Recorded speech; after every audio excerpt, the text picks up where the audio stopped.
Bueno, señores, buenas noches, bienvenidos. Gracias por estar del otro lado, gracias por arrancar la semana con nosotros. Es un placer que nos acompañen como cada noche en este Animales Sueltos. Vestir un poquito la camisa, ahí está. Bueno, linda mesa, de esas mesas picantes.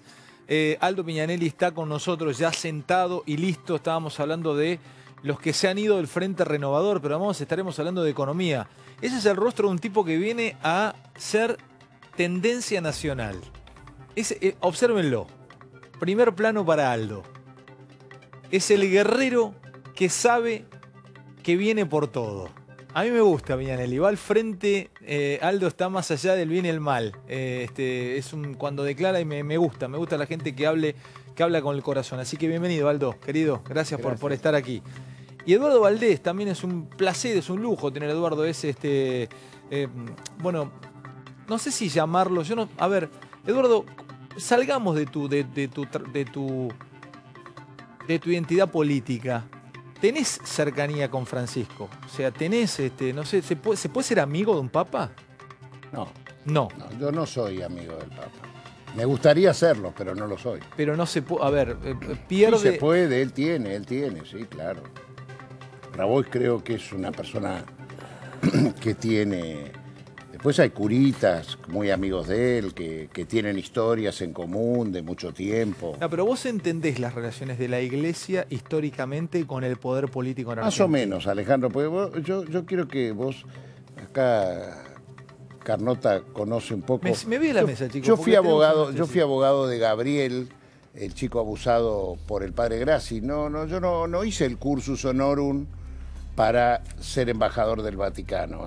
Fue una circunstancia que se dio porque yo tenía una relación con Bergoglio y me parece que le podía ser útil a la presidenta en aquel momento, pero no soy de los que hizo el cursus honorum. ¿Qué es el cursus honorum? Y bueno, Santiago de Estrada, por ejemplo, la familia Estrada es una familia, si vos analizás los apellidos de los embajadores vaticanos, por ejemplo, hay 2 Cafiero, 3 Estradas. Pero para tener una idea, yo no sabía que se hace un curso... No, cursus honorum es... Una metáfora sobre... yo hablo de una metáfora porque, por lo general, al Vaticano van los católicos más reconocidos del partido que está gobernando, ¿no? En todo el mundo, Son más embajadores en estado contemplativo. Para el kirchnerismo era más perfil el tuyo que los otros nombres que diste. No, bueno, Juan Pablo, mirá, el kirchnerismo tuvo 2 muy buenos embajadores.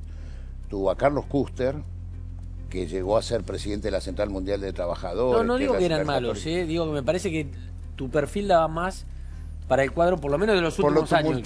Por lo tumultuoso. Digo yo. Ahora, para entender esto, el Papa, la Iglesia, vos estuviste viviendo allí. Sí. ¿Estuviste ¿Dónde viviste exactamente? Yo vivía donde es un departamento que se alquila ahí en la Vía de la Conciliación. Bien. A ver, el Papa más jugador, políticamente hablando, fue Botila, que ayudó para muchos a la terminación o la caída de, justamente de gobiernos que estaban ligados a la cortina de hierro o al mundo comunista o ruso, y Botila ayudó contribuyó a que eso se acabara o se terminara.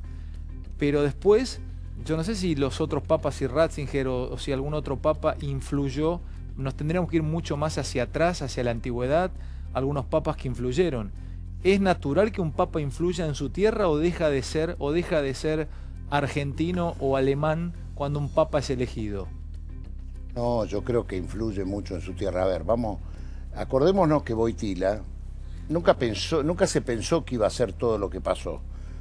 Hubo un papa anterior, Juan Pablo I, que duró 33 días, y que venía a hacer reformas muy profundas en el Banco Vaticano, donde él había rechazado como obispo de Venecia la intromisión del Banco Ambrosiano, y de pronto murió. Y esto es un enigma, esa muerte, ¿no? Y a los 33... ¿Es un enigma esa muerte? Y yo creo que sí, Quedó el mito de que lo mataron, ¿no? Lo cierto es que este papa que tampoco era el papabili de ese concilio, ¿no? Muerto Pablo VI. Después viene Wojtyła, después de esos 33 días, y creo que en medio de la Guerra Fría él venía de ser un protagonista muy importante en Polonia.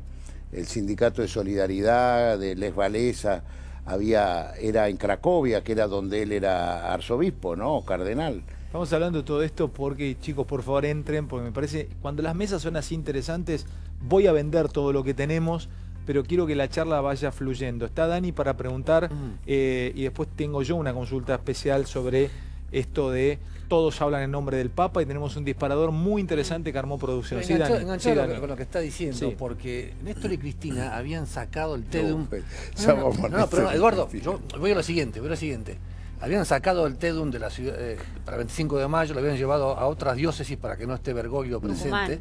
A vos te tocó reconstruir esa relación, que había sido muy difícil, entre los Kirchner. O sea, ¿cómo te recibió el Papa cuando presentaste las cartas credenciales? ¿Qué fue lo que cambió para que la relación pasara de un conflicto político a este acercamiento entre Cristina y el Papa Francisco? Bueno, yo creo que en primer lugar creo que Cristina se dio cuenta que estaba un argentino, era la primera vez que un argentino era Papa. Y el Papa a su vez la invita a Cristina, acordémonos, como primera jefe de Estado que él recibe, antes de recibir al resto, el lunes anterior a que él sea entronizado, fue aquel almuerzo que duró 2 horas y yo creo que a partir de ese almuerzo ya volaron solos. ¿Vos estabas ahí o fuiste después? No. Ahí el embajador era Juan Pablo Fiero y el secretario de culto, que tuvo mucho que ver, Guillermo Oliveri también, un hombre muy prudente, ¿no? De relaciones. Ahí acompañó a Cristina y creo que fue un gran gesto que el Papa valoró mucho, Alicia Oliveira, que era una gran amiga de Francisco, de Bergoglio, la primera jueza echada el 24 de marzo del 76 por la dictadura. Y él la protegió en El Salvador, ella tenía sus hijos en El Salvador y fundadora del Centro de Estudios Legales y Sociales. Fue la abogada que más habeas corpus presentó en la ciudad de Buenos Aires. Déjenme ir más cortito, así entramos todos, porque hay muchas preguntas. Romy y Maxi, y voy al disparador. En parte estamos hablando de esto por lo que pasó el sábado, por la masiva marcha y misa que hubo en Luján, y que muchos la leyeron como una marcha de apoyo a Moyano y en contra a Macri. Y entiendo que esto causó cierto ruido en el Vaticano, además de los dichos de Pablo Moyano, que esto no se podría haber hecho sin la venia del Papa. Vos que conocés claramente, digamos, ¿no? Esos pasillos. ¿Vos creés que esto fue así? ¿Que se puede hacer primero sin la venia del Papa o sin que el Papa de alguna manera lo autorizara? Y por otro lado, ¿lo leíste también como una marcha de apoyo a Moyano y en contra del gobierno? No, para nada. Yo creo que esta marcha, si uno lo sigue, el nacimiento, el surgimiento de la corriente sindical, ya Piñanelli lo plantea hace 2 meses, y mucho tuvo que ver Ricardo Piñanelli, Desmata, el secretario general Desmata, Julián Domínguez, que trabaja asesor jurídico de Piñanelli, que fueron a conversar con Monseñor Ojea sobre esta posibilidad de retomar, de poner de vuelta en la agenda aquel Paz, Pan y Trabajo que funda Saúl Ubaldini, después se pierde Malvinas, en agosto del 82, en la primera fiesta del patrono del trabajo, San Cayetano, después de que ese mismo mes de marzo lo habían reprimido muy fuerte al pueblo argentino en una marcha también que había convocado Ubaldini. Entonces, el ir a pedir por el trabajo a San Cayetano después se transforma también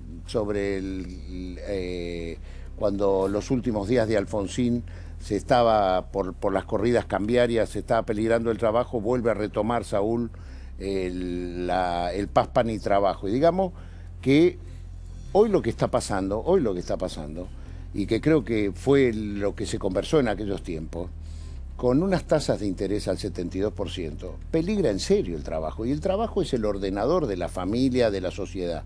Y creo que de ahí parte, que después el sábado se moyanizó el acto. ¿No lo sabían previamente? No, es que lo moyanizaron los medios porque... ¿Lo moyanizaron los medios? Claro, porque quiero decir una cosa. Radrizani le dio la pasó hostia desapercibido. Claro. Perdón, les hago esta pregunta.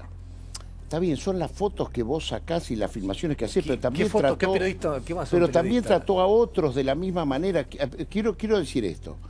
Nadie, seamos justos, ni analistas periodísticos, ni políticos militantes que se encontraban conmigo el jueves o el viernes, yo les hablaba lo que iba a pasar el sábado, porque tenía plena conciencia de lo que iba a pasar, y no lo sabían, en serio. Todos se quedaron el 17 de octubre.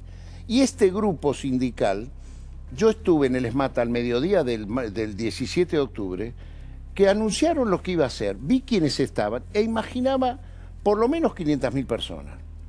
En lo que yo me daba cuenta de que podía llegar a suceder. Mira, Maxi, porque si no se me va mucho, muy largo. Dale, no, bueno, justamente lo que estamos hablando es un poco eso, ¿no? Desde Cambiemos, en los últimos 2 años y medio, 3 años y medio, hay sectores, sobre todo los más ultra de Cambiemos, que han identificado al Papa como un adversario político, asociándolo algunos al kirchnerismo, otros al peronismo, en contra de la política económica oficial. Y claramente lo que pasó el sábado, que fue el tercer episodio en poco más de una semana, la semana anterior había el obispo de La Plata recibido a Emilio Pérsico y a Baradel, el 17 de octubre había recibido a Moyano en medio del tironeo por Pablo Moyano, el presidente de la Pastoral Social, en una fecha emblemática para el peronismo, y el sábado una misa multitudinaria donde si uno veía la primera fila de esa misa, además de los Moyano, estaban todos los intendentes del conurbano del peronismo, Guillermo Moreno, es decir, además de Daniel Scioli y otros dirigentes, Felipe Solá y otros dirigentes ultrakirchneristas. Entonces, la foto, más allá de si hubo o no visto bueno el Papa, en el gobierno hizo eclosión, ¿no? La idea de que Macri no estaba enfrentando ya solo a Moyano o a Cristina, que es la polarización perfecta desde el punto de vista de Durán Barba, Marco Peña, sino si no estaba la Iglesia y el Papa también avalando a estos sectores de la oposición, impugnando la política económica del gobierno. Pero Maxi... Ahora ahí podría haber ido, si hubiera querido... Claro, ahí está Moreno. Está bien, pero ahí podría haber ido a sentarse si quería Duhovne. O podría haber ido Estaba a sentarse... Adolfo Pérez Esquivel, que ahí está en la primera fila. Y no tenía prohibida la entrada de Esteban Bullrich ahí. No. Si hubiera querido sentarse. Pregunto. No sé si hubiese sido bien recibido. ¿Pero por qué? ¿Que lo hubieran echado? Está Eduardo Valdés, mira. Ahí está Eduardo. Eso es lo que... A ver, déjame la... Bueno, fue mi obispo en Neuquén. Para Dani, dame un segundito. ¿Qué lectura haces vos, Aldo, de esto? Mira, en primer lugar, a veces parece un deporte querer involucrarlo al Papa en los problemas domésticos nuestros, y muchos se agarran de su sotana para decir que es amigo. Veo la valentía de Eduardo, que es un compañero amigo de toda la vida, y dice: yo no soy amigo, porque viste que ahora todos los que son opositores quieren agarrarse de la sotana del Papa. El Papa, yo sé positivamente, estuve alguna vez en Roma en una audiencia general, que él dijo: yo no tengo voceros ni amigos en la Argentina, escúchenme lo que digo, no lo que dicen terceros. Entonces, yo creo que al gobierno le dolió el acto por la magnitud. Claro. Yo no estuve en Luján, yo estuve en otro lado el 17 de octubre, pero evidentemente al gobierno le dolió, pero esto es parte de la... ¿Le dolió al gobierno? Sí, evidente, y si no, no hubiesen hablado como están hablando. Y atacar al Papa, a veces hay sectores del gobierno que se exceden en eso también. Yo creo que, y hoy lo dijo Radrizani, que el Papa no estaba, que no había autorizado, que fue una decisión de la curia local. No tuvo ninguna injerencia textual que dijo. ¿Ustedes se acuerdan? Y me gustaría conocer alguna vez por qué, si es que la hay diferencias entre el Papa y el presidente de la Nación. Me gustaría que no existieran las diferencias. Pero Aldo, la semana empezó con un juez que rechaza un pedido de detención de Juan Pablo Moyano en forma polémica. Al juez le hacen un juicio político. El jueves Juan Pablo Moyano llega, le hacen un acto en Ezeiza y el sábado lo ponen en primera fila, digamos. Es políticamente, eso no es sino no es una incorrecto, cosa, un gesto, políticamente incorrecto. Eso es lo que voy. Nadie está en contra de que la Iglesia apoye como corresponde su doctrina social, el reclamo laboral, pero vos tenés que tener un poquito de sensibilidad en una semana donde se está investigando todavía es inocente, que la justicia diga lo contrario, a un personaje de ese tipo y lo sentás en primera fila? Sí, eso creo que fue un exceso de Radrizzani, evidentemente. Pero bueno, ellos también, la Iglesia tiene ese sentido del perdón y de poner la otra mejilla, ¿no? Ahora vuelvo otra vez al tema porque tenemos el disparador y tengo tengo torcida la corda, ahí está. Y tengo a Eddie Zunino con esto, pero quiero ir a dos frases de dos empresarios, en realidad de Ratazzi, que es empresario, y Pichetto, que es político, logradas por Maxi Montenegro en el coloquio de Idea Mar del Plata, y vamos a empezar a hablar un poco de la economía del país, después vuelvo a esto. ¿Cómo fue? ¿Cómo estuvo el clima? ¿Me das? Y podemos compartir las notas. A ver, es interesantísimo lo que plantea Ratazzi, y lo podemos charlar en la mesa y discutimos economía. Hablamos de dónde está parado el país y Ratazzi habla de la tasa de interés. Podemos compartirlo, vemos notas logradas por Maxi Montenegro. Empecé primero Ratazzi, vamos. ¿Cuál es hoy la principal preocupación del empresariado en términos económicos? ¿Es el dólar, la tasa de interés, la inflación esta de 45% anual? Seguramente la tasa de interés. El dólar no me parece un problema en este momento. Sí, la inflación y la tasa de interés. Si pasa lo que dijo el ministro, que yo espero que pase, además tengo unas ganas que pase y sería maravilloso. Si en 20 días, un mes más, vemos en serio que la tasa de inflación baja abruptamente, vamos a tener también una abrupta baja de la tasa de interés. Es obvio que si seguimos por largo rato con una tasa de interés que tendría que ser de emergencia, que nunca tendría que durar más que un mes, y ya hace 2 meses que dura, ahí entra en problemas toda la economía real a mediano plazo. ¿Hay riesgo con el dólar o no hay que tener demasiado miedo si está en estos niveles o un poco más alto? Bueno, a ver, el ministro me parece que dijo bien claro que no quiere atrasar el dólar, cosa que a algunos de los políticos alrededor les gusta atrasar, se siente más cómodo. Eso es lo más... No, perdón, quería decir, después de la nota terminemos de escuchar a Ratazzi y venimos, perdón. Escuchamos a Ratazzi, completamos a Ratazzi, dale, lárgalo. Vos decís porque hay algunos que quieren que vaya a 34 pesos, sí, y vos crees que sería equivocado. Eso sería totalmente equivocado porque el país tiene que empezar a crecer con una fuerte exportación. Interesantísimo lo que lograste, Maxi. Vamos a hablar un poco en la mesa. Lo que tasa de interés. Es un poco, no sé qué dice Aldo Piñaneri, pero es lo que se habla acá. Digamos, si vos no lográs bajar la inflación rápidamente y seguís un par de meses más con 70% de tasa de interés, se te muere todo el aparato productivo, empezando por las pymes, y te estalla la desocupación con una caída muy fuerte del consumo. A ver, Aldo, y en vez de una misa tenés un infierno. Mira, el tema acá en vez de una misa tenés un infierno. Sí, rápidamente y técnicamente. Y vamos acelerando, vale, vamos más corto todo. ¿Cómo se pone la tasa de interés con la proyección de la inflación futura esperada? Más una renta del capital. No entiendo, Aldo, más fácil. La tasa de interés la determina el Banco Central para el mercado, tomando en cuenta la tasa de interés. Debe incluir la inflación futura esperada, por eso la importancia inflación-tasa, más la renta del capital. En la Argentina es el 6% anual más inflación. En Estados Unidos de 3 puntos más la inflación, la tasa hoy. Hasta hace poco era el 1,5. Entonces es muy importante la tasa de interés en relación a la inflación. Y eso influye sobre el valor del dólar. Acá el problema, ¿sabés cuál es? Que hoy tiene la Argentina, que en vez de ser un círculo virtuoso donde la tasa de interés frena la inflación y la inflación frena el dólar, la tasa de interés está impulsando la inflación por lo alta que es y esta presiona sobre el dólar. ¿Por qué está tan alta la tasa de interés? Bueno, porque hay una expectativa de inflación muy alta y porque el dólar no termina de estabilizarse. Y yo te quiero aclarar lo siguiente. Hoy la tasa es del 72% cada 7 días. Si vos capitalizás el 72% cada 7 días te da una tasa anual del 120%. Pará, si yo tengo...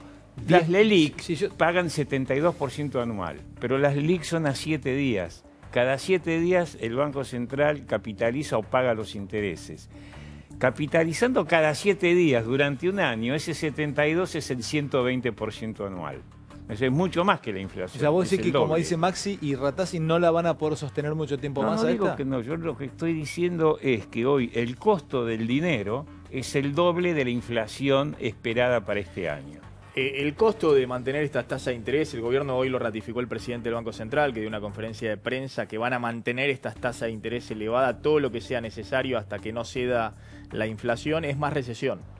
Es decir, el gobierno está dispuesto a aceptar una mayor recesión en los próximos meses para evitar lo que Macri considera que es un costo mayor, que es bueno, bajar la tasa de interés y que te vuelva a escapar el dólar y que eso impulse la inflación. Entonces, el gobierno está entre dos caminos verdaderamente poco agradables, que es o mantengo esta tasa de interés para tratar de mantener en caja las variables y que no se vuelva a desbordar el dólar y empecemos una espiral inflacionaria, o trato de bajar un poquito la tasa para darle un poco de aire a la actividad productiva y tengo el riesgo de otra crisis. Y el gobierno considera que no hay posibilidades de soportar otra crisis desde el punto de vista de la gobernabilidad. Los empresarios en IDEA era el lugar más proclive a Macri, digamos, donde lo aplauden todos. Y sin embargo, ahí ayudar a esto. Lo que yo noté es que bueno, los empresarios que lo apoyan a Macri y lo siguen apoyando están verdaderamente muy, muy preocupados porque consideran que hay un escenario por delante de una recesión fuerte y en la cual, sobre todo los sectores industriales y en particular las pymes y demás, están muy, pero muy golpeados. Ahora, vos planteaste la tasa de las LELIQ. Pero no es una tasa que Zunino pueda tomar o yo pueda tomar, es una tasa de interbancos. Claro, a ver, pero es una referencia para el resto del mercado. Si vos sos un banco, Fantino Banco, y estás tomando al 50% promedio los plazos fijos cada 30 días y colocás cada 7 días al 72% en el Banco Central, te conviene prestarle al Banco Central y no arriesgar el crédito a las pymes o al comercio o al consumidor. O sea, de la misma manera que el tipo que le sobran hoy, no sé, tiene una pyme y tiene 100.000 pesos y le hace un plazo fijo a 180 días. Sí. ¿El banco también utiliza, tiene su guita y juega con la timbea tasa al banco? No, es un negocio. Bueno, a ver, el negocio de un banco es comprar dinero, que son los plazos fijos, una tasa, y venderlo a quien le presta a una tasa más alta. Entonces deja de haber guita para la gente. Para el privado. Mira, hasta ahora, hasta hace 2 meses, el plan económico de Duhovne era el ajuste hacia el Estado. O sea, el Estado venía ajustando en el gasto. Dale, sí, era chico igual el Estado, ese gasto. Muy bien. Ahora el ajuste va al sector privado. O sea, a partir de ahora... Pero no asustes, Aldo. No. Que te está viendo el otro... ¿Qué es el ajuste al sector privado? A las empresas, al consumo. ¿Pero cómo le ajustás a la empresa? A través de la tasa de interés, a través de la recesión, de la caída de los salarios. ¿Ahora le van a ajustar el cuello al consumo a las empresas y a la gente? Sí, para evitar que haya más inflación y tratar de estabilizar la economía. Una pregunta, Ale. Sí. Mario Blecher fue presidente del Banco Central. Sí, fue conmigo. Yo era vicepresidente de Mario Blecher. ¿Y tenía una tasa de interés mayor? No, yo la tuve. Y si querés te lo cuento. ¿Cuánto era la tasa de interés que tenía? En el mes de febrero del 2002 pensá que no había bancos. Sí. Fue 120% y en julio estábamos en 50%. Y a fin de año estábamos en el 6 anual. Entonces convivieron con una tasa de interés alta durante 6 meses. Pero ¿sabés lo que pasa? ¿Cuál es la diferencia? No, te digo, fue Aldo Pignanelli, no fue Mario Blecher. El que está sentado acá. Fui yo, el que creé las LEVAC en el año 2002. Pero entonces vos no los puedes criticar, Aldo. Si lo que sí, lo voy a criticar fuertemente y te voy a explicar por qué. ¿Sabés cuando yo me retiré en el 2003 cuántas LEVAC había de stock? 800 millones de dólares al 6% anual a 3 años. Y Sturzenegger cuando se fue tenía 65.000 millones de dólares a 30 días con una tasa de arriba del 40%. ¿Quién fue el que hizo la burrada acá? ¿Quién fue el que metió la pata grande? No, Sturzenegger, en este tema. En este tema. Pero perdóname, Ale, porque el gobierno está, Macri el otro día también está comparando con la crisis del 2002 y demás. Si ya estamos comparando con la crisis del 2002, significa que ya chocamos de una manera... la carecita. La crisis del 2002... No, pero vamos a explicar una cosa, porque yo lo escuché el otro día al presidente, que yo no sé si quiere calmar las aguas o intranquilizar más a la gente. El presidente dijo, bueno, estamos superando una crisis sin cambiar de gobierno, sin cambiar de sistema institucional, como si esta fuera una crisis como la del 2002. Ahora, ¿qué tiene que hacer el tipo? ¿No mentirte? Bueno, pero esta no es una crisis como la del 2002. El 2002 fue la peor crisis de la historia económica argentina. Cayó 17% el PBI. Si vos chocás la calecita y te convertís lo que es una crisis importante en la crisis del 2002, estamos muy complicados. No, lo que pasa... ¿Vos sabés lo que pasó en el 2002? Sí, claro. Tuvimos muertos en la Plaza de Mayo, en una semana cambiaron gobiernos. Es decir, no estamos en la crisis del 2002, no estamos en la salida de la convertibilidad, que el dólar te subió 200%, que te quebraron todos los bancos pues estaban todos dolarizados. No es la crisis del 2002. Entonces el presidente, este tema de la comparación, de que estamos en una crisis similar, yo le aconsejaría que no vuelva a hacerla como comparación. Pero habría que ver, la película completa, porque no estamos en el 2002 de ninguno de los dos lados. No estamos en el 2002 desde el punto de vista de la economía, desde el punto de vista de las finanzas, y tampoco estamos en el 2002 desde el punto de vista de la organización social y la contención social. Yo creo que el gobierno tendría que agradecer. Yo creo que el gobierno tendría que agradecer lo que pasó el fin de semana en Luján. ¿Por qué? No te gustan los actores, estás en desacuerdo, te peleás, después vas a elecciones, etcétera, etcétera. Pero que sindicatos, sacamos llano por el momento de la conversación, sindicatos, iglesias, sectores políticos, etcétera. Organizaciones sociales. Hagan organizaciones sociales, otros credos religiosos, porque no era solo la iglesia católica, se movilicen, llenen una plaza para orar por paz, pan y trabajo. Y para contener el conflicto social, me parece que también es una diferencia con 2002. Que hoy tengas la interna del Frente Renovador, que se van, que se vienen, pero vos tenés el movimiento Evita, vos tenés la CETEP, vos tenés Barrios de Pie, vos tenés una cantidad de cosas que en el 2001-2002 tampoco existían, que no te gustan cuando cortan la calle, que te dejen un carril. No estoy hablando de lo que me gusta y de lo que no me gusta, estoy diciendo, eso para contener el conflicto social tampoco estaba en 2001 y 2002. O sea, no es solamente un tema de el bilibirloque y el arte de magia de los economistas, los dirigentes o los empresarios, y tampoco es el tema de la transparencia y la pureza o lo que sea de los sindicalistas. Es un tema físico que está funcionando así. El tema de la LEVA es que después de 3 años que nosotros hicimos el ajuste en el 2002, la economía crecía y la inflación era del 6% anual.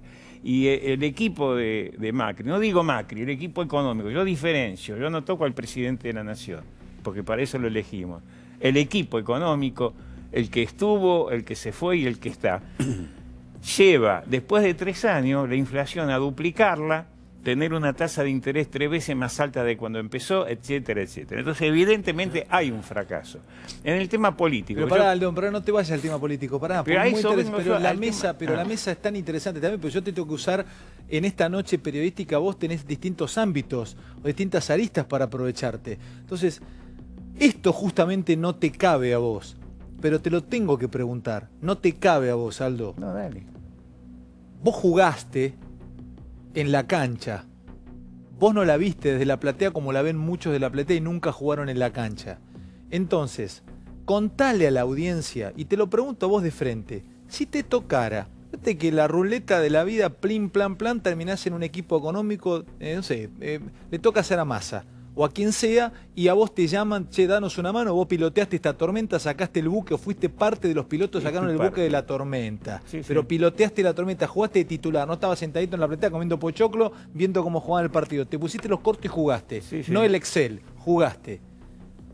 ¿Qué harías vos? Porque mirá que vi a todos estos tauras, los vi a Duhovne, entonces se comían los chicos crudos, iban a Lilliput y se comían los enanos así de plac, y se los largaban en la boca. Mejor equipo de los bueno, por eso, y hacen agua, entonces te pregunto. Los conozco a todos, Duhovne trabajó conmigo en el Banco Central. ¿Y vos qué harías? A ver, ¿cuál es la...? Te toca jugar, a ver. Lo primero que hago es analizar la situación política, social, interna de la Argentina. Ya ahí me estás dando un biribiri, analizar la situación. A ver, yo te puedo armar el mejor plan económico de estabilidad, todo lo que vos quieras, pero si no contemplo la situación política y social de los argentinos, todo plan económico va al fracaso. Acá, o sea, ¿acá hay un fracaso político o un fracaso económico?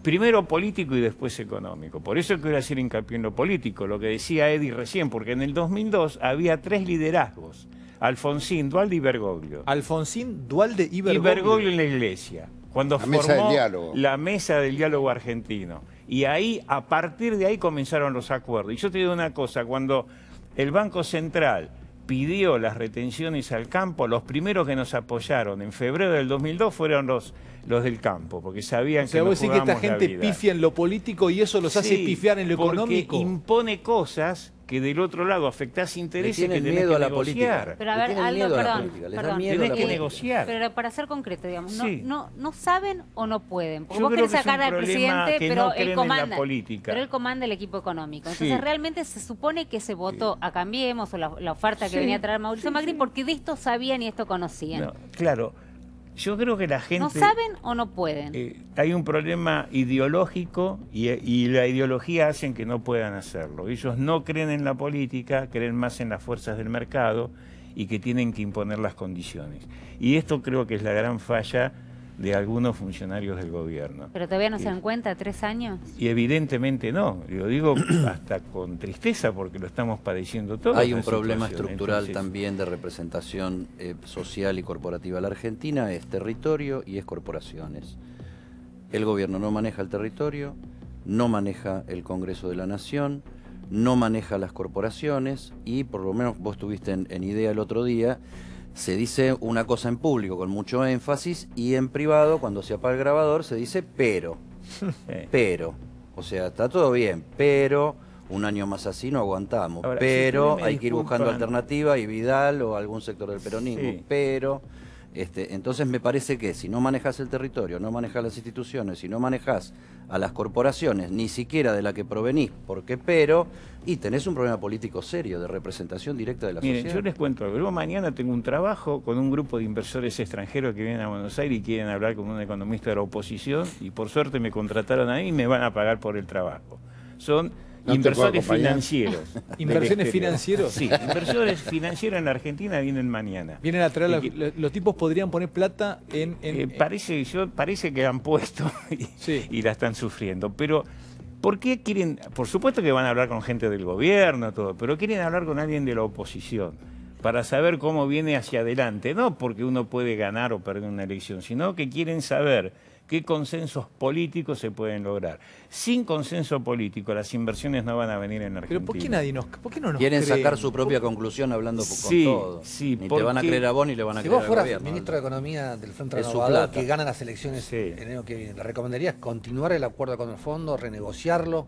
Yo lo que haría con el fondo es una renegociación para facilitar los vencimientos que van a venir. Sin romper el acuerdo como unos sectores Y no me conviene, ¿de dónde sacó la plata? Si no? A ver, discúlpame, en el 2002, la Baña Piñanelli, tuvimos que heredar los 20.000 millones de dólares del megacanje de la Rúa, Caballo, y tuvimos que ir al fondo, me querían debitar los 20.000 millones de dólares en un día en el Banco de Basilea, donde teníamos 10.000 millones de dólares de reserva. Si me debitaban los 20.000 menos 10. ¿Cómo te querían debitar? Y si estaba el crédito vencido, no se había cumplido, cayó con el default. ¿Me estás jodiendo? No, tuvimos que viajar y renegociar con el fondo eso. A mí me decían el doctor Chinchón, porque me decía, ¿cuántas reservas tenés? Menos 10, decía yo, porque era 20 de débito y 10.000 a favor. En esa condición pusimos las LEVAC a 120, después la bajamos. En esa condición tuvimos que reabrir los bancos, 80 días de feriado bancario. ¿Por qué pudiste? ¿Por qué vos pudieron usted y esta gente no puede? Bueno, porque son peronistas. Mira lo que te iba a preguntar, porque el turco así me dice todo el tiempo que este país es viable para los peronistas. Bueno, pero vos me hiciste una Algo pregunta. de eso hay, en la gestión de él. Pero vos me hiciste una pregunta, ¿yo qué haría? Y Santoro, el compañero Santoro también. Yo te digo, primero evaluó la situación interna de la Argentina. Segundo, evaluá la situación externa, hermano. Evaluá. Cuando este gobierno subió, ya la globalización financiera se había caído en el 2008. ¿Pero vos te pensás que esta gente no lee el extranjero? Esta gente es experta en eso, Aldo. ¿Pero cómo erran ahí? Le erraron por cuestiones ideológicas sin darse cuenta. ¿Le erraron por cuestiones ideológicas? Sí, porque ellos están educados en Chicago, en el Instituto Massachusetts Technology, y está bien que yo no los critico por eso, pero ahí las condiciones de mercado son muy distintas de las que es en América Latina y en especial Argentina. Argentina es un país muy especial. O sea que no nos puede manejar un tipo erra, un tipo entrenado en Harvard, acá pifia. En general pifia porque no se da cuenta cómo son las pará, tendencias. hay algo que no entiendo. Si el mundo va, no te digo hacia Harvard, pero pongo Harvard como ejemplo, como paroxismo. El mundo cambió. En el 2008 la crisis financiera mató la globalización financiera. Y estos muchachos, al inicio del gobierno de Macri, creyeron que con el flujo de capitales que ellos atraían, que fueron deudas, no inversiones directas, después iba a venir la lluvia de inversiones directas. Y eso fue lo que fracasó. ¿Por qué no viene la lluvia de inversión? Esa es mi pregunta. Algo porque no pasa acá, no nos las condiciones pero no, en el país, por razones políticas, por razones si me dicen que tenemos litio, que tenemos soja, sí, lo tenemos y va a ser una solución a futuro. Digo, porque habrán estado formados en todos esos lugares, pero viven en la Argentina. Con lo cual saben no lo todos que pasa viven en la Argentina. Bueno, vos viste los funcionarios donde viven. Igual, ¿sabés qué te quiero y preguntar? segundo, por favor, traigan el capital. Yo la tengo toda acá en empresa, ¿sabés que en los bonos y plazos fijos. Ellos la tienen afuera. Pero sí, ya lo criticamos un montón de veces. Sí, Pará, y no la traen. Así no la traen, sí. Lo que te digo es, lo que te y quiero son los preguntar que es nos esto. conducen. Vos mañana te vas a reunir con inversores que te contrataron para que le digas qué puede pasar. Con la macroeconomía argentina y la política, dos cosas, sí. ¿Nos podés adelantar qué le vas a decir? Sí, cómo no. ¿Le vas a decir que se queden? Sí. ¿Que se vayan? Que traigan más? Vamos, Aldo, le va a decir que se quede. Mirá, Eduardo. Que hay una oportunidad nuevamente en la Argentina. Y lo del litio, y lo de Vaca Muerta, y lo de... O sea, vas a ser optimista mañana con los inversores. Escucha, Maxi, yo siempre soy optimista con este país. Mirá, Eddie, mirá, que se en queden, economía no existe el apocalipsis. Existe apocalipsis de un país por una guerra civil o un desastre natural. La economía siempre tiene solución. Porque en el fondo, la economía, y yo estudié economía política, es un problema político, no es económico. Me estás por hacer llorar. Entonces, te juro, no, en serio, porque me da ilusión, siento. hermano. Viejo, es un tipo que es oposición. Y le va a decir que se quede mañana. Pero Más es importante, es un opositor que le va a decir a inversores que vengan, obviamente pensando en que puede haber una situación política mejor. Bueno, eso es lo que ellos quieren escuchar, el análisis de por qué yo creo que la cosa... Pero vos vas a decir que no van a romper con el fondo. Eso es un mensaje claro. ¿Por qué vamos a romper con el fondo? Será un infantilismo. Porque yo lo escuché del kirchnerismo. El kirchnerismo dijo romper con el fondo, sacar la ley del arrepentido y no me acuerdo de otras cosas más. Bueno, entonces, desde el Frente Renovador es una señal importante. Lo que estás dando es una señal importante lo que estás diciendo vos. El kirchnerismo nunca rompió con el fondo. Jamás rompió el kirchnerismo. ¿Cómo que no rompió? Si me decían que habían roto. Argentina pero lo que dice Daniel es cierto. Que fueron a hacer cagaron a billetazo. Pero pará, lo que dice Daniel es cierto. Hace pocos días se conoció el borrador de un documento donde los ejes principales era romper con el fondo, sacar la ley del arrepentido y 2 o 3 Argentina cayó en el default más grande de la historia en el 2002. Con el único organismo que siguió pagando puntualmente, no entró en default, fue con el Fondo Monetario Internacional y con el Banco Mundial. Y el Banco Mundial. Exactamente. Organismos multilaterales. Renegoció con todo, con el Club de París, renegoció con los acreedores privados.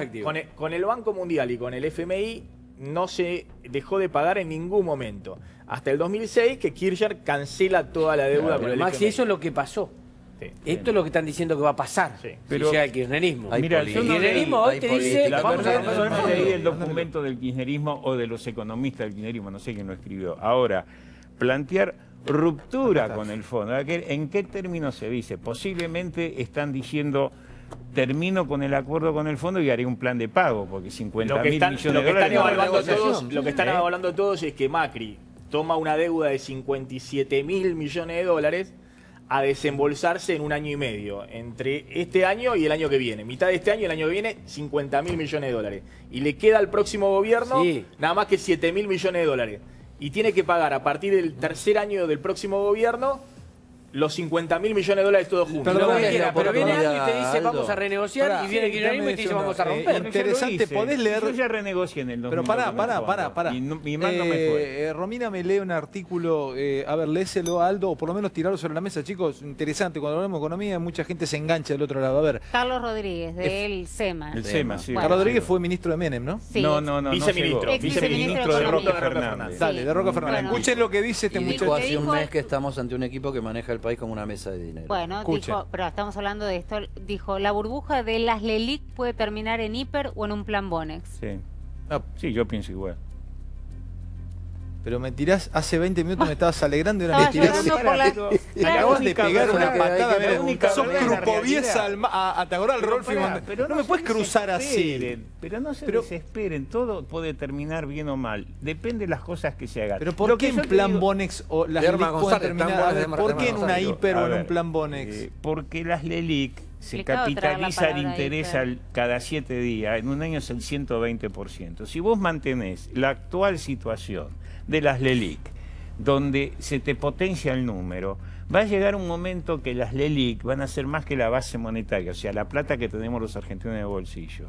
Y ahí se te produce un alto riesgo de devaluación y de quiebre. Entonces, lo que hay que tratar es desarmar estos de la LELIQ. Yo supongo que el gobierno lo va a tratar de hacer. Con las LEVAC no lo quisieron hacer y terminó como terminó el 28 de diciembre. ¿Esto se lo vas a decir también a los inversores? Por supuesto, si no se lo digo, esto no se lo diga. ¿Cómo le va a decir esto, Aldo? No se preocupen, vos sos patriota, vos sos Es una cuestión muy técnica. De todas maneras, las LELIQ son bonos que emite el Banco Central y que solo pueden tomar los bancos. Entonces, esta idea que dice Carlos Rodríguez, que esto puede terminar con un plan Bonex, puede ser un plan Bonex para los bancos. Para los bancos. Una hiper, acá el tema es en qué quieren invertir los clientes tuyos. Mirá, porque si quieren invertir en la LELIQ le va a seguir bien, pero hay que ver en qué. Bueno, ¿por qué, Eduardo? Es un tema más complejo. Claro, porque hay, si quieren invertir en producción va a ser más complejo. Bueno, esta gente no es para producción, hay otros para producción. Pero miren, la Argentina tiene Vaca Muerta, existe, yo he hecho muchos trabajos también desde lo privado para Vaca Muerta, he hecho trabajos de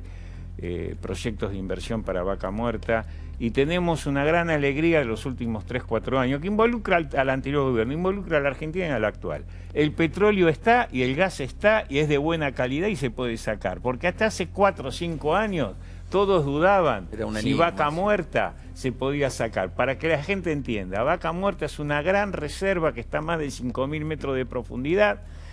El petróleo es piedra, con lo cual hay que agujerear la piedra con arena, agua y algún componente químico. Ahí está encerrado por piedras, está encerrado por... Exacto, con las piedras. Y el gas es más fácil porque está entre las piedras, pero hay que sacar las dos cosas a la vez. Por suerte está saliendo petróleo de calidad y gas de calidad. Y los que saben de energía, que yo no soy experto en energía, dicen que hay 2 reservas más en Argentina para el lado de Ushuaia, muy parecida a Vaca Muerta. O sea, Argentina se está transformando en un país gasífero, no petrolero. Somos un país con petróleo, tenemos 30 años de reserva en petróleo, pero 300 años de gas. Eso hay que tenerlo muy en cuenta. A ver, dale, Maxi. Mira, Ale, yo lo que percibí en idea de los empresarios, que insisto, apoyan a Macri, es que hay, por un lado, la estrategia del gobierno de nuevamente la polarización con Cristina, vamos nosotros solos a enfrentar al kirchnerismo, todo lo que está del otro lado, que puede ser una estrategia, la de Durán Barba, Marcos Peña, redituable desde el punto de vista electoral y político, lo veremos el año que viene. Ahora, desde el punto de vista de la estabilidad económica y de pensar a la Argentina para los próximos años, los propios empresarios empiezan a cuestionar si no es necesario acá un acuerdo político y social amplio que pueda dar cierta estabilidad en la regla de juego, no solamente para el año que viene, sino para los próximos años en la Argentina.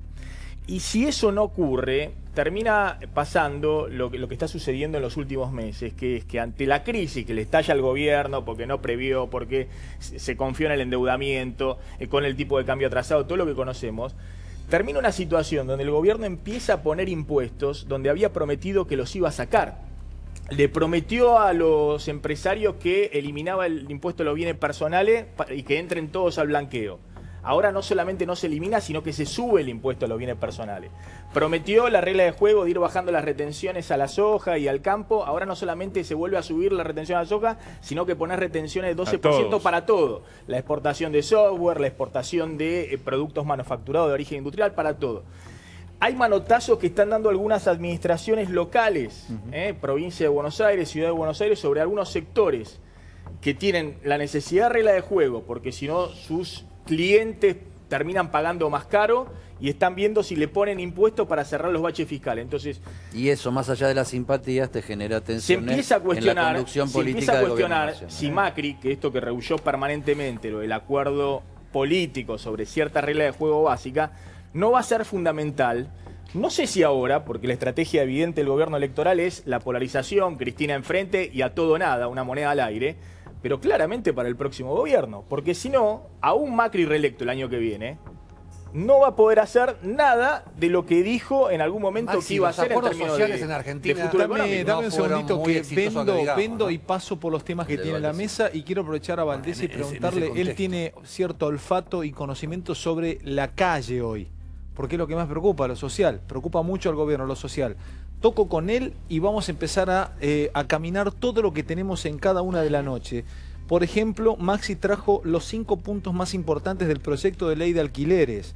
Maxi trajo la caída de los salarios con respecto a la inflación.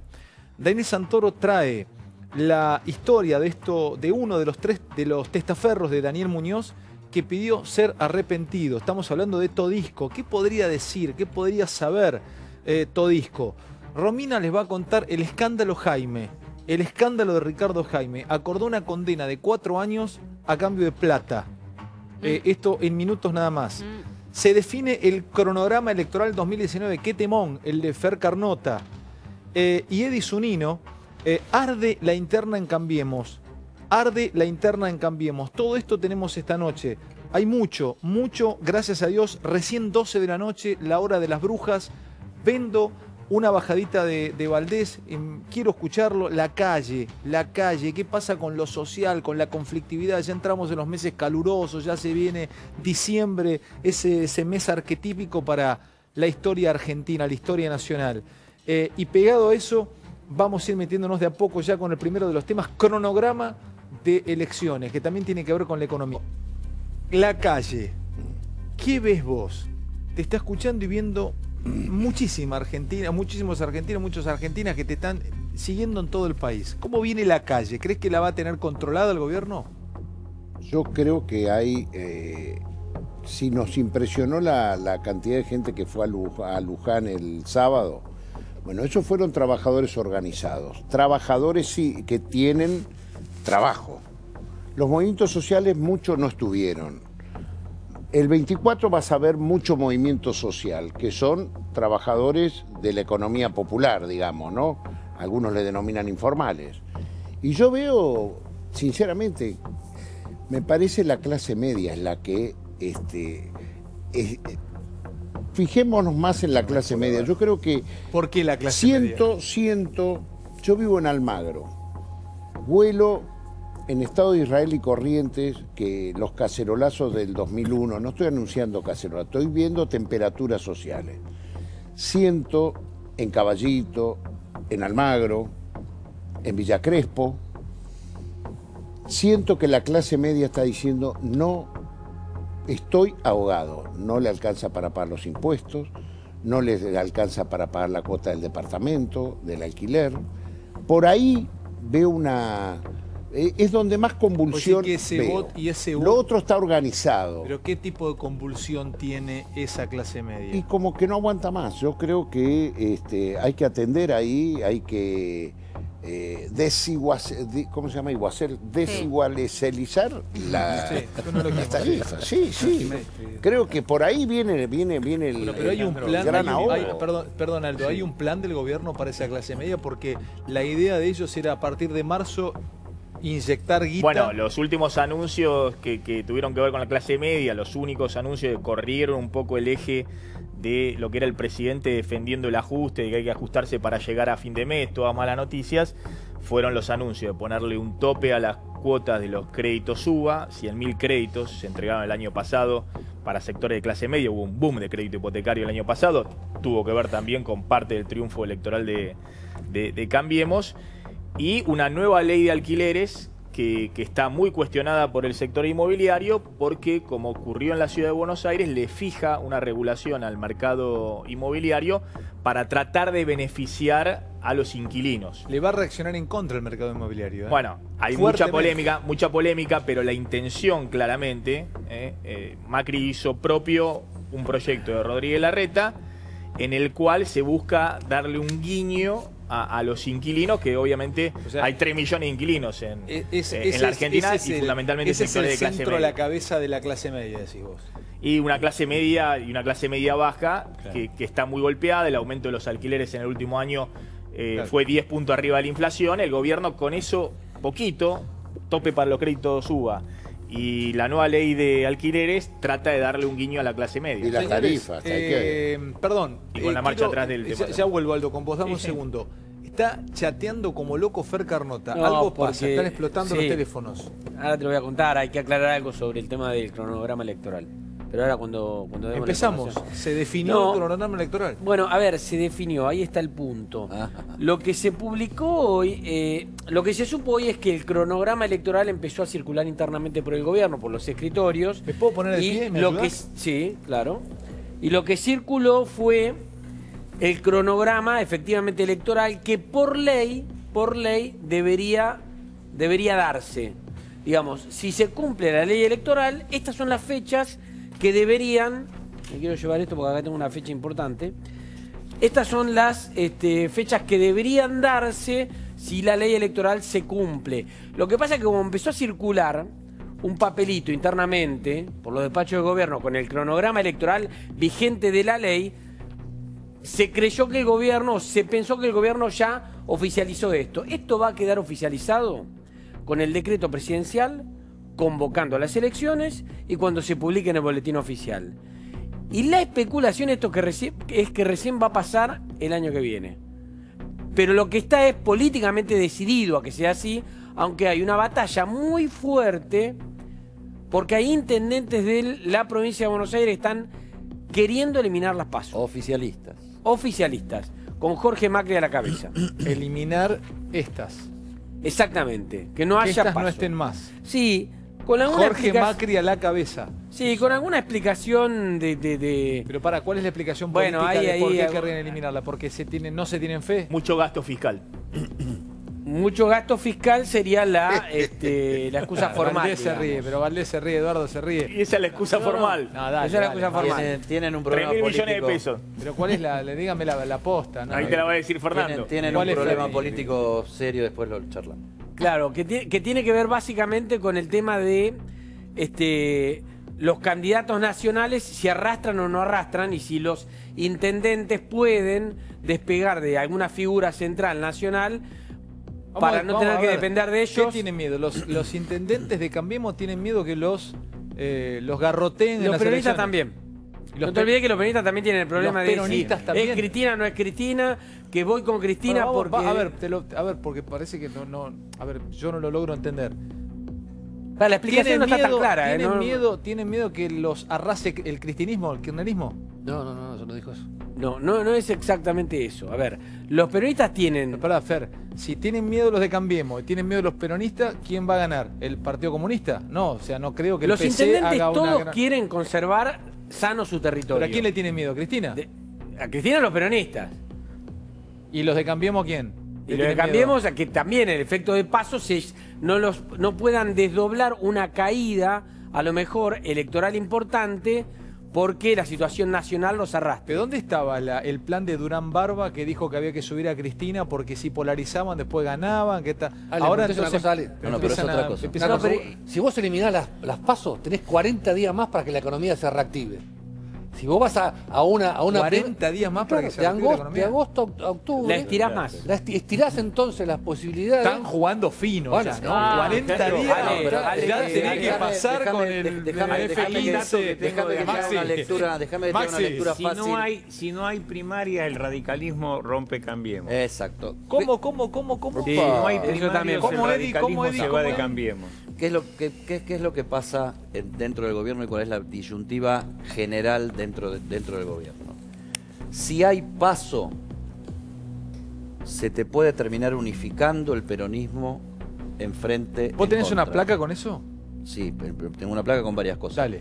Si no hay PASO, se te rompe la alianza con el radicalismo, que ya está incluso hasta hablando de candidatos para ir a competirle a Macri o a quien sea. ¿Lo repetís de nuevo cómo es? Si hay PASO, se unifica el peronismo y podés perder. Tenés el riesgo que el peronismo vaya a una gran PASO. Todo esto es potencial y es riesgo. Si hay PASO, a ver si se te unifica el peronismo y perdés. ¿Y si no hay PASO? Si no hay PASO, a ver si se te rompe Cambiemos y perdés. Entonces, esa es la disyuntiva que están teniendo ahora. ¿Qué es lo único que tiene Cambiemos de extensión territorial a nivel nacional? Un poquitito de peronismo y el radicalismo, ¿no? ¿Usted aceptaría que Cristina vaya... Es así de finito. Vaya aliada con Frente Renovador? Mira, eso la verdad no está analizado. A mí en principio no me gustaría, pero... No hay una posibilidad que vayan juntos a una No te descarto ninguna, hay que ver... Ya no te lo descartas, no te lo descartas. No querés escuchar. Dani, Estoy diciendo lo que va a pasar. In Yo your te estoy diciendo face, el miedo Dani. que tienen un Dice cagazo no descarto y padre. lo traducís como es imposible ¿Cómo? que vayan juntos. ¿Eddie qué? Que tienen un cagazo padre. Bueno. Porque Creo si que lo que tienen quiero un hacer, enemigo hay fuerte muchos- adelante pierden. Y si se les parte, Claro. le queda cualquier cosa fuerte. Igual te enfrente. digo una cosa, Entonces tienen un para la cagazo explicación padre, de eso las es lo que les está pasos, pasando. sí o no, hay argumentos para un lado y para el otro. Es muy confuso lo de las pasos. ¿Por qué algunos quieren? No, pero por sacame qué otros vos no de la quieren? confusión, lo No, trajiste después vos. está- No, pero te es cierto quiero lo que decir- dice Fernando de los intendentes, que es un rancho, un corte aparte. Exactamente. A ver, Todos más, quieren separar de la general. todos se quieren cortar solos, porque yendo solos a una elección tienen mucha más chance de hacer una buena elección propia y no depender o de Cristina en el caso del peronismo o tal vez de una mala elección nacional porque la situación económica al 11 de agosto todavía no se recompuso. ¿Entendés? Te entiendo, perfecto. Ahora, si la ley electoral se cumple, estas son las fechas. 11 de agosto para las elecciones primarias, 27 de octubre para las generales, 24 de noviembre para el balotaje. La más importante igualmente, ¿sabes cuál es? 22 de junio. ¿Qué pasa el 22 de junio? Se tienen que definir los candidatos. Ahí se anotan los candidatos. O sea, Las alianzas. sí, La los presentar las precandidatos listas. a las PASO. La Pero presentación. ya está todo definido ahí, digamos. Después, Sí, y de después eso le no podés tenés que cambiar. sumar quién va a poner plata para la campaña. Exactamente. ¿no? O sea, esa es muy buena, ¿eh? Sí. Escuchá. En el marco en el cual estamos, con todo el cuaderno gate y toda esta historia, ¿quién va a querer ir a poner un peso para no, la eso campaña? sí, eso es un tema. Ah, Es un tema no, clave. es el tema, porque te Es pone- el que hacer tema. garage clave en a esta campaña. 400 metros de Clave, profundidad. sí, no sé con cuánto lo van a hacer. Garage antibomba. Ahora va a haber que escúchame, hacer. Eduardo, en todas estas cosas que estamos Va a ser hablando, mejor que todos tengan la misma cantidad de plata. Me parece que vamos a poder definir... ¿Pero qué plata? ¿La que dibujan? Porque nadie No, hace la no, campaña no, con la no, plata no. que... Bueno, el oficialismo siempre tiene ventaja en eso. Cualquier Bueno, oficialismo escúchame, que Eduardo, sea, y ¿no? ya voy, Tanito. El que maneja Vos, la a caja del esta Estado tiene más altura, plata. a esta altura del partido, ¿vos crees que Cristina tiene chances serias de ser presidenta si se presentara? Yo creo que sí. Incluso en un balotaje, porque el duranbarbismo juega con eso, que en un balotaje la vencen. Yo no lo entiendo a esa parte del justificame Durán por- Barbismo. A ver, dale. No, bueno, es que creo que cualquier medición que se hace a Cristina va creciendo. Esto no lo digo yo, lo dice... El otro día leí una que casualmente la mandó el Turco Asís, de un consultor cordobés que se llama de apellido Córdoba.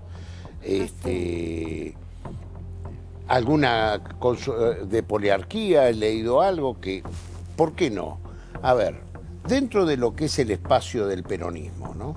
De kirchnerismo, peronismo. Digamos, ¿Cristina es la que más mide, sí o no? Es la que más mide. es el candidato del universo peronista que más mide. Claro. Empezamos a hablar de política, me encanta, me apasiona. Dale, sí, es la que más mide, dale. Es la que más mide. Hay que ver si es el espacio que más mide. Ahora, hay que ver si ella tiene ganas de ser candidata. Yo les digo la verdad, en la elección pasada me consta de que ella estaba dispuesta, ella quería que sea Randazzo. Me consta, se hizo una reunión en mi propia casa con Máximo Kirchner y Guado de Pedro y en aquel momento el Barba Gutiérrez que estaba trabajando ¿Randazzo con... qué? ¿El candidato a qué? A senador. Cristina no quería ser candidata a senadora. Cristina, el 26 de mayo, me acuerdo ¿Y por porque qué no era lo un día dijo? ¿Y feriado. ¿Por qué no lo largo. dijo entonces? ¿Cómo? ¿Pero por qué no lo dijo? Sí, a Randazzo se lo dijo. Pero ¿por qué lo tiene que decir en Randazzo se lo público? dijo, Estaba Randazzo. trabajando y estaba dispuesta Cristina a que sea Randazzo y que se ordenara una lista. Pero Eduardo, el tampoco problema te es pones que en escenario de Randazzo causas dijo que no porque judiciales. la lista Randazzo le no sonó. creyó no nunca estaba, que era de verdad, hasta el día viernes anterior a la elección, al cierre de lista, que se juntaron, pero ya era tarde, que lo junta Jorge Tayana. ¿Sí? Y no quiso ir con todos los chicos colgados de la Claro, espalda. lo que pasa que era eso. No, Era yo Randazzo creo- solo con todo el... No kirchnerismo atrás. era Randazzo solo, no era Randazzo solo.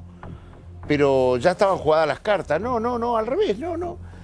Cristina estaba dispuesta, Randazzo no quería ir en una lista conjunta con Cristina. Ahora, ustedes me preguntaban por Cristina, yo les digo Cristina estaba dispuesta Pero a que Eduardo, encabece Randazzo. perdóname, en ese momento, digo, si nos contextualizamos en ese momento histórico, todavía no tenías esta andanada de causas en el estado en el que están hoy. Eso también Yo es te cierto. digo una cosa, Romina, mirá, en el año 2015, basta que revisemos los diarios, Sí. todos decían que Cristina iba a ser primer candidata al Parlasur porque buscaba fueros. Sí. Y no fue candidata. Y se sorprendieron todos el día que se presentaron la lista y Cristina no estaba. Y yo te aseguro que puedo dar fe porque esto me lo dijo a mí. 26 de mayo del 2017 había salido un afiche, ustedes se acuerdan, que decía el sol del 25 viene asomando. Sí. Llegué a su casa, era el 25 de mayo, esto era el 26, el día que se había corrido de feriado. Le pregunté si era, hasta hice un chiste, si el sol sale para todos, y me dijo, yo no quiero, no estoy de acuerdo con eso. Ayúdame a que Randazzo encabece esta lista y cerremos un esquema donde todos participen. Esa misma noche, se hizo una reunión, lo estoy contando en público, en mi propia casa, participó Guado de Pedro y Máximo Kirchner, y lo trajimos al Barba Gutiérrez pensando que él era un interlocutor que podía transmitir ¿Pero qué esto. situación estaba en ese momento? O sea, lo que te quiero decir es que lo que ustedes creen de fueros, no, hay una en parte... el 2015 todos avisoraban que la ley de la elección de los parlamentarios del Parlasur estaba hecho nada más. Hay ríos de tinta que escribieron eso, para buscar fueros para Cristina. Aldo, el Frente Cristina Renovador, no fue el Frente candidata. Renovador impulsó la ley del arrepentido. ¿Ustedes con qué criterio aceptarían candidatos que tuvieran, de otro sector del peronismo, que tuvieran un procesamiento firme? ¿Qué quiere y demás? voltear a Cristina entre el Frente No, Renovador? yo quiero Él se ríe de Dani. Yo quiero... Dale, Dani. acá, Te das cuenta que alrededor de acá la tiene mesa que haber- peronista somos todos. Acá tiene que haber un criterio, hacer una autocrítica, de depurar el peronismo ha sido una fuerza histórica dentro de la Bueno, historia pero la ley de argentina. arrepentido no es puntual para un solo caso, es Es para para toda todos, la sociedad. para todos los casos. Pero digo, Así ahí que, habría que definir, ¿usted qué van a hacer? ¿Van a llevar candidatos enganchados que tengan procesamiento firme o van a hacer? Eso sería una definición a favor de la transparencia. ¿Con Sí, qué es que criterio, esas no? cosas faltan definir. Yo le doy algunos datos que tengo. En la provincia de Buenos Aires va a haber desdoblamiento de elecciones de intendentes de la gobernación. Porque eso le conviene. ¿Cómo? En la provincia de Buenos Aires va a haber desdoblamiento de las elecciones, de las intendencias en relación a la Bueno, es gobernación. otra de las cosas que están Claro. intentando también. ¿Eso lo Parece puede que- hacer un intendente? Perdón, la legislatura hay la que Como Eduardo, modificar la ayúdame, ley. Eduardo, como si fuese parte de la mesa. Me gusta. Preguntáselo, ¿cómo? ¿Eso puede hacerlo un intendente? Porque ¿qué lo va a hacer? No, hay que cambiar la ley. Eso, ahí en la eso- provincia. y se tiene que votar con los 2/3, creo. Sí. La ¿Y legislatura. en qué me influye eso? ¿En qué- Urban Vidal, entonces. Una cosa es que Vidal arrastre y otra cosa es que Vidal no arrastre. ¿Y Vidal arrastra o no arrastra? Y sí, claro que arrastra en la provincia. Después de le doy Buenos Aires. algunos Pero datos. perdón, que si hay tengo. desdoblamiento quiere decir que Macri no arrastra y arrastra a Vidal y Sí, entonces... tampoco arrastra a Cristina. No, se desdobla intendentes de la provincia. Sí, y de la nación. Claro, se separa de la elección ¿Pero ¿En nacional qué y de te la provincia. de impacta Buenos Aires. eso? ¿En qué te Y no ayuda? tenés arrastre del presidente y de la gobernación. Claro, Cada los intendentes juega pueden- su partido. No, se vota con mayoría simple, me dicen, ¿eh? Pueden Sí, vota con disociar la mayoría, elección, cada uno puede salvar la ropa y no La entrar en la legislatura. pelea. Les paso sí, algunos el datos. desdoblamiento de la Vidal, elección para Pará, que pará, intendentes que se tenemos voten una noche fecha hermosa. Lo que tiró Eduardo, dale, pasame los Algunos datos. datos más. Una encuesta pedida por el gobernador Cornejo en Mendoza está dando para presidente en Mendoza, si fueran hoy las elecciones, 27 cambiemos, 25 el kirchnerismo y 21 el peronismo no ca. 27, 27, 25 y 21. Y en la provincia de Tucumán, datos de la gobernación, pues ustedes saben que yo estuve ahí el 17 de octubre, la imagen negativa de Macri en Tucumán es del 82%. No móvil, pero 82%. O sea, el gobierno tiene problemas. Está hablando de la foto de hoy. Después vamos a ver la película. Puede mejorar o empeorar. O sea, hoy el gobierno está en problemas. Si no, no estaríamos discutiendo este tema que las Pero primarias... yo no se creo desdoble, que le estés radicalismo. dando una novedad al gobierno de que están en problemas. Sí, sí, bueno. Ellos hacen números todo el tiempo. Saben que seguramente, si, pero si no no los estuviesen en publican. problemas estarían pensando... No los publican. El gobierno sabe que está en problema, pero conserva un tercio del electorado firme y esto lo reconocen todas las Bueno, te encuestas. estoy diciendo que Mendoza La- tiene 28 Bueno, puntos. por no eso, es pero, un dato menor. pero las encuestas Claro. de Aurelio, que encuesta para el peronismo, de Poliarquía, que está más Sí, cercana sí. hoy al gobierno, todas dan que tiene un tercio firme el electorado. 35, 33, Bueno, 30 y algo por un dato ciento. histórico, Maxi.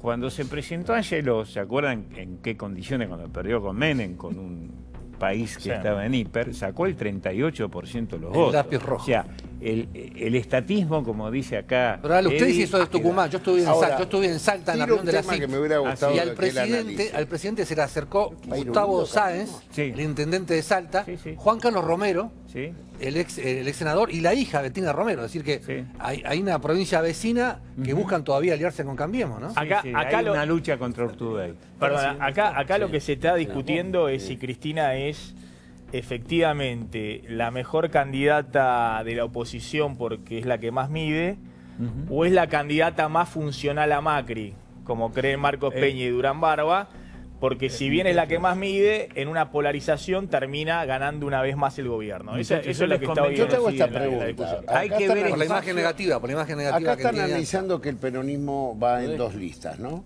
¿Y Cambiemos? Bueno, si no hay primarias, el radicalismo se va. El radicalismo y Carrió que van hace. juntos. Tanito, esto se cayó de nuevo. Están pasando cosas muy raras, che. Muy raras. Extrañísimas. ¿Te doy un último momento?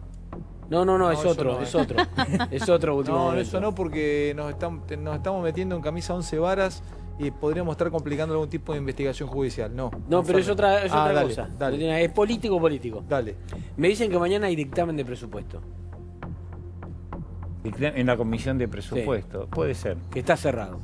Mañana hay dictamen. Y me dicen que el miércoles tiene los votos el gobierno, que tendría entre 137 y 141 votos. Tucumán, Aldo? Que acordó con Córdoba, con Chaco, con Entre Ríos. ¿Sobre qué? A ver, porque hablé 2 horas. Hablé 2 horas. ¿Para qué me decías? Mañana tienen dictamen de comisión de presupuesto 2019. Y el miércoles, en el recinto, el gobierno, que necesita obviamente por lo menos el quórum, tendría por lo menos 10 votos más por arriba del quórum, entre 137 y 140 votos, porque acordaron con San Juan, con Córdoba, con Chaco, con Entre Ríos, con Misiones y con Santiago del Estero, que son provincias importantes que acercan votos de la oposición. De todas maneras, hay que ver lo que pasa en la calle también, ¿no?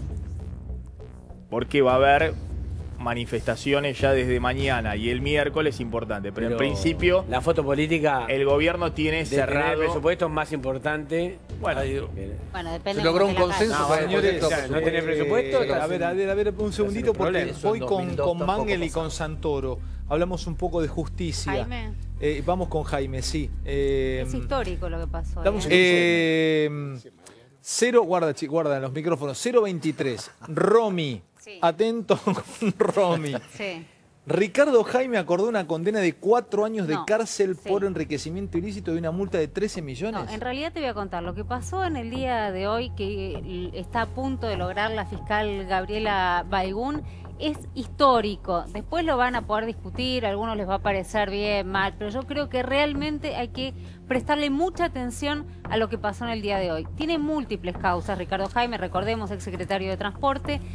Con Baigún tenía 5 causas. En 4 de esas causas, en la que tiene que ver con los trenes chatarras, enriquecimiento ilícito, distintas malversaciones de autos que usaba, que en realidad tenían custodia, pero las usaba él, y defraudación en el Belgrano Cargas. ¿Qué decide él? Aceptar un juicio abreviado. Esto es, te ahorrás muchos años de lo que puede ser un debate, un juicio oral y público, los testigos, el tiempo que la justicia demora, pero además para cerrar este acuerdo del juicio abreviado, que no son 4 años, porque en realidad Ricardo Jaime creo que va a estar muchísimos años preso, porque se suman, acordate que tiene también 11, que tiene trenes chatarra porque debido no quiso el juicio abreviado, y para que haya un juicio abreviado tienen que querer todos los imputados. Tiene que aparecer Jaime con una boleta de depósito en el Banco Nación por 16 millones de pesos, más lo de las hijas de la mujer. Él se hace cargo absolutamente de todo. A 40 llegan, ¿no? Creo que llegan a 40 millones. ¿Tiene que depositar la plata? Esto es histórico, no pasó nunca. Queremos, a ver, y acá viene la discusión que se da con Garabano y que se da en la justicia también. ¿Los querés presos? Están, pero querés recuperar la plata. Recuperar los activos después de un juicio es mucho más complicado. Con los embargos, ver cómo haces, las inhibiciones.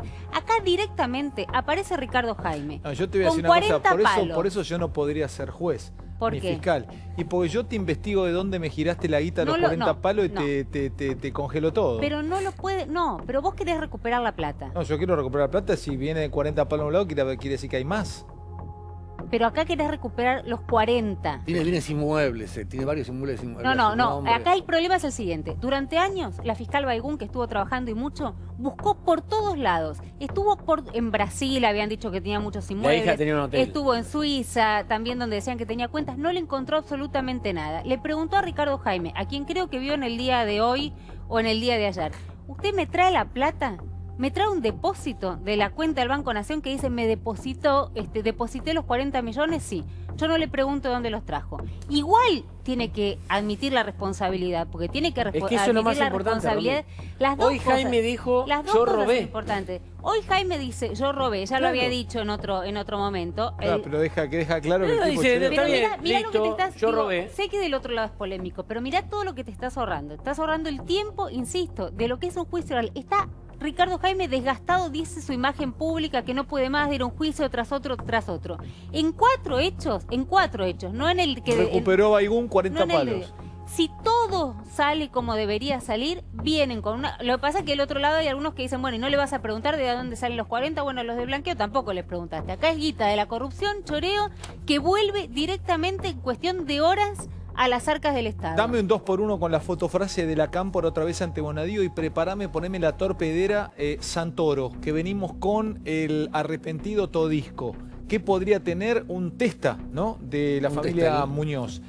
Fotofrase, en realidad, la Cámpora ante Bonadío. Romina, ¿por qué la Cámpora ante Bonadío? ¿Qué tenés para contarnos? Bueno, hoy estuvo Julián Álvarez, recordemos que contamos en este programa que es uno de los hombres que puede complicar a Claudio Bonadío justamente por la recusación. Lo recusó, Claudio Bonadío lo rechazó in limine directamente y ahora tiene que decidir la Cámara. ¿Qué fue lo que dijo Julián Álvarez, el ex hombre fuerte de la justicia? Porque si bien el ministro era LAC, el que manejaba la justicia era él, ser parte de la Cámpora no es delito y es lo único que me imputan. Recordemos que solamente habló José López. José López dijo que en realidad bancaban a Guado de Pedro y no a Larroque, y que en todo caso estaba vinculado a Justicia Legítima, que estaba vinculado con Julián Álvarez. Parece flojito.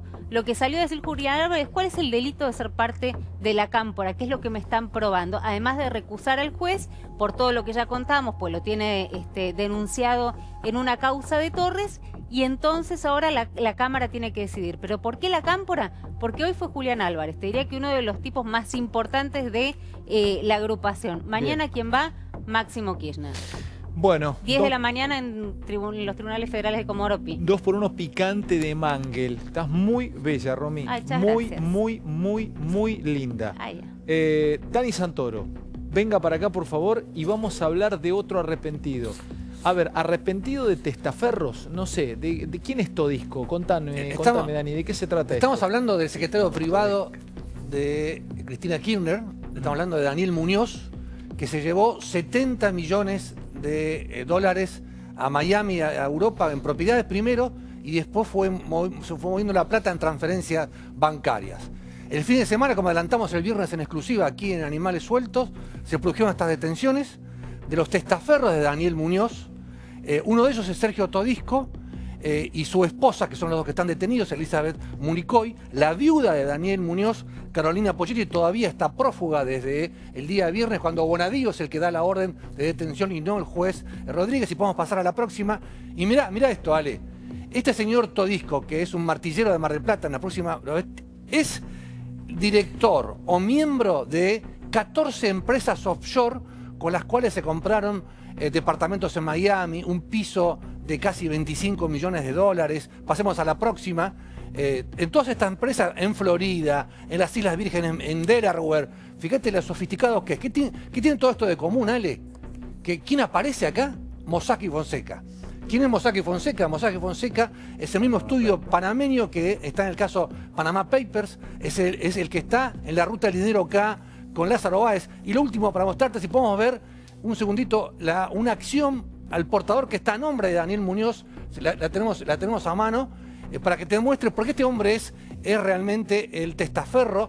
Hoy se arrepintió el fiscal Stornelli. Esto es una de estas acciones al portador que están a nombre de Daniel Muñoz, de las empresas que veíamos recién offshore.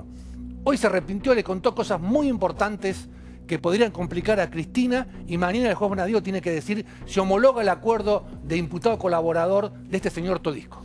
Bueno, tenemos a Eddie con algo más y quiero aprovechar a Valdés y a Aldo. Pero hay una captura del acuerdo con el FMI que quiero verla, Maxi. De todo lo que tenés, ¿es esto o querés hacer hincapié en otra de las placas que tenemos para mostrar? Lo que vamos a mostrar es lo que hoy el Ministerio de Economía difundió como los números fiscales, es decir, la planilla de números fiscales de septiembre. Y acá se ve claramente cómo viene el ajuste fiscal. El Ministerio de Economía difundió hoy que se achicó el déficit fiscal respecto al año pasado. Hay una caída del déficit fiscal. Ahora, ¿en qué se basa esa caída del déficit fiscal? Básicamente, mira, en esta área del gasto público, que son los gastos de capital, hay un derrumbe de la obra pública en términos reales. Gasto de capital es la obra pública. Enero-septiembre del 2018, 140.000 millones de pesos. Es decir, 20.000 millones de pesos menos de lo que se había gastado en enero-septiembre del 2017, 162.000 millones de pesos. Ahora, fíjate que hubo 34% de inflación en lo que va del año. La obra pública cayó 13%. ¿Entendés? En términos nominales, está cayendo la inversión en obra pública. Si uno le pone encima 34% de inflación, me cae 13% en términos nominales, hay un derrumbe del 50% en términos reales de la obra pública. Es decir, este es el gran ajuste fiscal para que estén cerrando los números este año. Y fíjate en particular, ¿qué obra pública? Bueno, la obra pública en transporte cae en lo que va del año 18% en términos nominales. A eso le tenés que sumar 34% de inflación. La obra pública en viviendas, 41% menos los 9 meses de este año respecto a los 9 meses del año pasado. 41% menos nominal. Agregale la inflación, derrumbaste la obra pública en vivienda. Agua y alcantarillado. Y agua y alcantarillado, 16% menos de obra pública en lo que va de este año respecto al año pasado. Donde el fondo te pide que pongas el torniquete es acá. El fondo no te pide dónde. Lo que sucede es que, como viene mal la recaudación viene creciendo muy por debajo de la inflación. La única forma que hoy tienen de ajustar fuerte las cuentas públicas, la variable principal de ajuste, es la inversión pública, es la obra pública. Claro, no cumplir el plan. Y la caída de obra pública es por lejos el rubro más importante de ajuste del gasto público en lo que va de este año. Sí, Aldo, vení, por favor. No, tres conceptos acá. Esto que vemos acá se llama envase cajas. Esto es lo que pagó el Estado Nacional, no lo que devengó. Y el Fondo Monetario te hace la auditoría con lo que se devenga. ¿Qué quiere decir? Hay posiblemente algunas obras que se hicieron y no se pagaron, o algún gasto que se incurrió y no se pagó. ¿Cómo te controla el fondo? ¿Qué hace el fondo? El devengado. O sea, si devengaste... a ver, si vos pagaste con tarjeta de crédito, vos le decís en tu casa a tu compañera, a tu mujer, quien sea, si yo que viene este mes gasté 20.000 pesos y cobré 20.000, salí empatado, pero resulta que no le dijiste que gastaste 10.000 con tarjeta de crédito que tenés que pagar a futuro. Cuando te venza la tarjeta... Pero y el fondo no entiendo, ¿y acá dónde se aplica eso? En los gastos. O sea, el gasto es por pago de caja. Segundo, en los ingresos... Vení, Maxi, en este lado, vení. En los ingresos, que está más arriba... En los ingresos, ¿dónde están los ingresos? Acá, bueno, está... No, solo gasto es acá. Bueno, en la parte de ingresos primarios existe una partida especial que son rentas de la propiedad, que es la renta del ANSES y de las colocaciones de la deuda en peso en el Banco Nación, que son ingresos extraordinarios que el fondo te lo va a desafectar.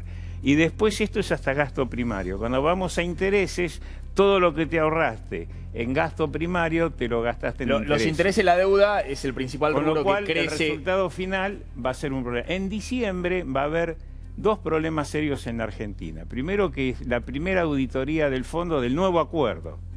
Y ahí vamos a tener problemas con el tema fiscal y con las reservas del Banco Central, con el fondo.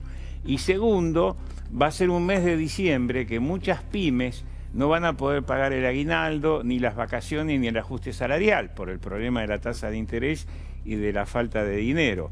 Y ahí es lo que dice muy bien Eduardo Valdés. Ojo que el problema esta vez en la Argentina de conflictividad no viene por abajo como en la crisis de Viene por el Alfonsín medio. de Rúa, viene por el medio. Bueno, la del medio también fue la del medio ahorrista.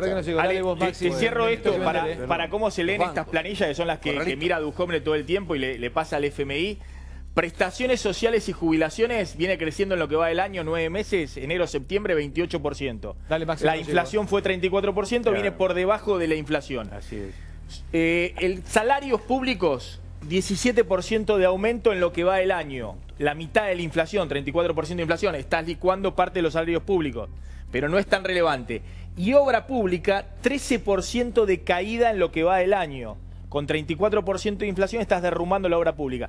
Así se leen los números fiscales, las planillas que después Duhovne envía al FMI. Una noche veloz y con mucha info, y hay mucho más. Vos estuviste como loco con el celular, te está explotando, Fer. Sí, aparecieron muchas veces. Choripán y sanguchitos de lomito fue lo que se comió hoy. ¿Te molesta? Gracias Hernández Gayele Catering por las cosas ricas que nos da el creador del Catering Express. ¿Qué decías, Eduardo, rápido en un minuto? No, la paradoja que me daba sobre lo que planteaba Daniel Santoro, que Daniel Muñoz, ¿no?, que dejó de ser secretario privado del presidente en el 2007, que Kirchner muere en el 2009 y que Centeno no escribe entre el 2009 y el 2010. Perdón, el 2010, y que Centeno no escribe entre el 2010 y el 2013, ¿no?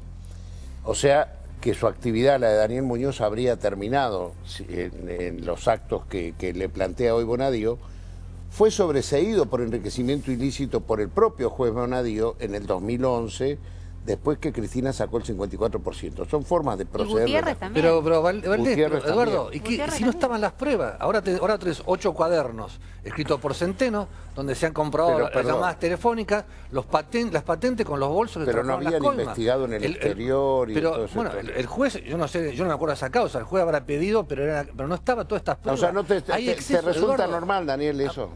A mí no me resulta. Si querés hacer un juicio político, pedíselo a Bonadío. ¿Cómo te voy a hacer juicio político? A mí no, a Bonadío por haber... A mí también, que me trae la vuelta. Pero... A vos te hago, también. Vamos al corte, ya venimos.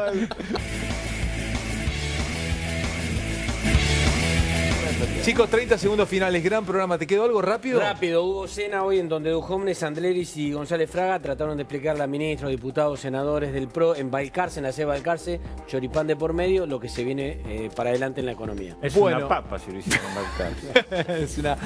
Quedó ley de alquileres para mañana, Maxi.